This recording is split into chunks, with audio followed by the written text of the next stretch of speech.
Welcome to RSR news.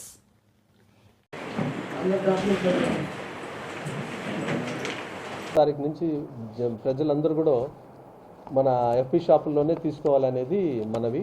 దానికి తదుపరి మీకు అందరూ కూడా ఏర్పాటు చేసి దాన్ని ఎలా ఏర్పాటు చేయాలనేది కూడా మీకు నెక్స్ట్ మీటింగ్లో మీకు చెప్పడం జరుగుతుంది.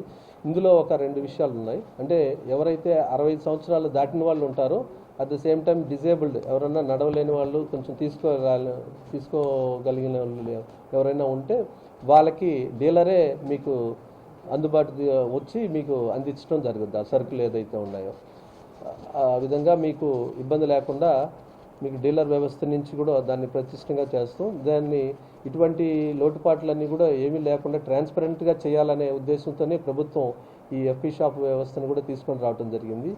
అదేవిధంగా ఆ ఎండ్యూస్ కూడా వాళ్ళకి ఫ్రీ ఆఫ్ కాస్ట్లో ఇచ్చేసి వాళ్ళు ఎవరైతే సర్వీస్ ప్రీవియస్గా చేశారో వాళ్ళకు కూడా లోన్ కంప్లీట్ చేసి వాళ్ళకి కూడా ఎటువంటి ఇబ్బంది లేకుండా ఎండి ఆపరేటర్స్ కూడా వాళ్ళకి జీవనాధారం సొంతగా ఓన్ అయ్యేటట్టు వెహికల్స్ని ఏర్పాటు చేయడం జరుగుతుందండి. దీంట్లో ఏమన్నా ఉంటే సందేహాలు ఉంటే అడగండి. Thank you.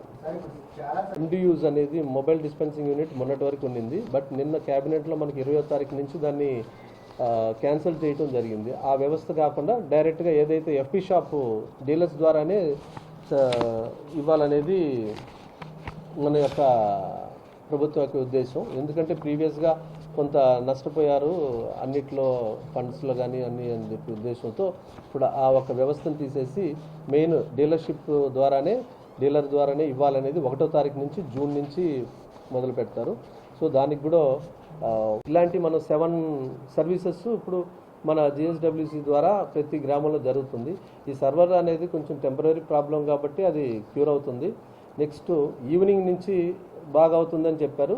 ఆ విధంగా కొందరు ఎవరైనా లోకల్గా ఉన్నా కూడా ఆ కన్సర్న్ సెక్రటేరియట్కి చెప్పడం జరిగింది ఎండిఎస్ ద్వారా, తహసీల్దార్ ద్వారా. రేపటి నుంచి వాళ్ళు కూడా సర్వీసెస్ కొంచెం ఈవినింగ్ ద్వారా కొంచెం సర్వర్ కానీ బాగా పనిచేస్తే కూడా వాళ్ళందరూ కూడా అందుబాటులో ఉండి వీళ్ళకి సర్వీస్ ఇవ్వాల్సిందిగా కోరటం జరిగింది. దానికి కూడా మీరేం ఇబ్బంది పడవద్దు. అది వస్తుంది. స్ప్లిట్టింగ్ వచ్చే లోపల నార్మల్ స్ప్లిట్టింగ్ ఒకటి, మ్యారేజ్ స్ప్లిట్టింగ్, విడో స్ప్లిట్టింగ్ అని, డైవర్స్ స్ప్లిట్టింగ్ అని, సింగిల్ మెంబర్ స్ప్లిట్టింగ్ అని 5 రకాల స్ప్లిట్టింగ్ ఇవ్వడం జరిగిందండి. అది స్ప్లిట్టింగ్ కేసెస్లో మీకు దాని ప్రకారంగా వాళ్ళు ఆప్షన్స్ ఉంటాయి. ఆప్షన్స్లో మనం ఎంచుకోవచ్చు. ఇంకా సెకండ్ వచ్చి అడిషన్, మెంబర్ అడిషన్ మనం చేర్చేదానికి, వాళ్ళ పేర్లు చేర్చేదానికి ఏది డ్యూ టు బర్త్ కానీ లేక మ్యారేజ్ సర్టిఫికేట్ అని ఉంటుంది. ఈ మ్యారేజ్ సర్టిఫికేట్ మ్యాండేటరీ ఏం కాదు అది. సో అదే దాని విధంగా కూడా మనం స్ప్లిట్ చేసుకోవచ్చు, అడిషన్ చేసుకోవచ్చు. నెక్స్ట్ మొన్న కొందరికి ఆధార్ సీడింగ్ అని ఉంటుంది. ఈ ఆధార్ సీడింగ్కి 5 సంవత్సరాలు పిల్లల లోపు వాళ్ళకి, అదేవిధంగా మోర్ దాన్ అబో 65 వాళ్ళకి, 85 వాళ్ళకి అవసరం లేదండి. ఇది ఆధార్ సీడింగ్ అవసరం ఉండదు. దాని తర్వాత చేసుకోవచ్చు, అది పడకపోయినా పర్వాలేదు. మొన్న ఒక ప్రాంతంలో మనకి ఆధార్ సీడింగ్ కోసం పిల్లల్ని తీసుకొచ్చి వచ్చారని చెప్పి ఒక ఆర్టికల్ వచ్చింది. అది అవసరం లేదు. మనకి 5 సంవత్సరాల పిల్లలకి ఎటువంటి ఆధార్ సీడింగ్ అవసరం లేదండి. నెక్స్ట్ మీరందరూ కూడా ఏదైతే 7 సర్వీసెస్ ఇచ్చారో ఆ 7 సర్వీసెస్ని యూటిలైజ్ చేసుకోండి. వీటిల్లో మీకు కొన్ని స్ప్లిట్స్ అని, న్యూ రైస్ కార్డ్స్, తర్వాత splitting of rice cards, addition of rice cards అని, ఆధార్ సీడింగ్ అని, తర్వాత డెలిషను, తర్వాత సరెండర్ చేయటం, change of address and other details అన్నీ కూడా ఒక 7 సర్వీస్ మనకి ఇవ్వటం జరిగింది. అగ్రికల్చర్ ఆఫీసర్ కానివ్వండి, సిఎస్డిటీలు కానివ్వండి, రైస్ మిల్లర్స్ కానివ్వండి, అందరూ కూడా ఇక్కడ చాలా సహకరించాలి. గోతాలు కూడా బాగాలేదైనప్పటికీ వాళ్ళ మీద చర్యలు కూడా ఒక 5-6 రైస్ మిల్లర్స్ మీద చర్యలు తీసుకోవడం జరిగింది. తదుపరి వాళ్ళందరూ కూడా మార్చుకొని మంచి గోతాలు ఇవ్వడం జరిగింది. అందరూ కూడా మనకి సకాలంలో అందించి మనం 2,51,000 ఇప్పుడు దాకా సక్సెస్గా చేసామంటే చాలా మంచి ఇదండి. ఎక్కడ కూడా దాన్ని తడవటం కానీ ఏమీ లేదు.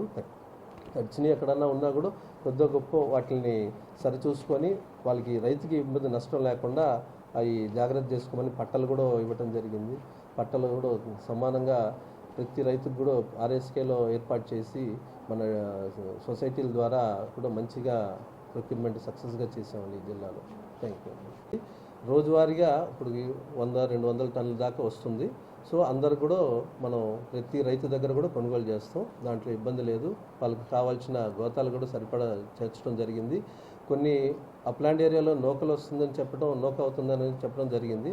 అయినప్పటికి కూడా రైస్ మిల్లర్స్తో మాట్లాడి వాళ్ళకు కూడా ఎటువంటి ఇబ్బంది లేకుండా ప్రతి 3 డెల్టా ధాన్యంను ఒక అప్లాండ్ ఆ విధంగా జాయింట్ కలెక్టర్ గారు మేడం డైరెక్షన్స్తో మనం వాళ్ళందరికీ కూడా ఇబ్బంది లేకుండా చేయటం జరిగింది. ఎక్కడ కూడా మిల్లర్స్ కూడా మనకి ఇప్పుడు దాకా కంప్లైంట్ ఎక్కడ రాలేదు. వచ్చినప్పటికి కూడా ఇమ్మీడియట్గా వాళ్ళతో మాట్లాడి చర్చించి ఎటువంటి ఇబ్బంది లేకుండా రైతుకి అక్నాలెడ్జ్ చేయటం జరిగింది. 24 అవర్స్ 48 అవర్స్ లోపే పేమెంట్ కూడా జరిగిందండి. కాకపోతే ఒక వారం నుంచి మాత్రమే ఒక పేమెంట్ కొద్దిగా లేట్ అవుతుంది. అది కూడా ఈ వారంలో పూర్తి చేసేస్తాం. జస్ట్ ఒక 5 డేస్ నుంచి కొంచెం పేమెంట్ ఇబ్బంది వల్ల కొంచెం చేయలేకపోయారు. అది ఈ వీక్ కానీ ఫస్ట్ వీక్లో రేపు నెక్స్ట్ వీక్లో పేమెంట్ కూడా క్లియర్ అవుద్ది. ఆ పేమెంట్కి కూడా ఎవరు ఇబ్బంది పడద్దు, అందరిది కూడా ప్రాసెస్ చేస్తున్నాం.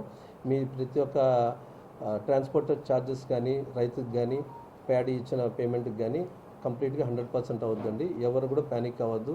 దానికోసంగా మనం కంట్రోల్ రూమ్ కూడా ఏర్పాటు చేయడం జరిగింది. ఆ కంట్రోల్ రూమ్లో మీకు ఎటువంటి ధాన్యం పడలేదైనా ఏమైనా సమస్యలు ఉన్నా కూడా ఫోన్ చేసి మీ యొక్క సందేహాలను నివృత్తి చేసుకోవచ్చండి. ఇది ధాన్యం కొనుగోలుకి సంబంధించి.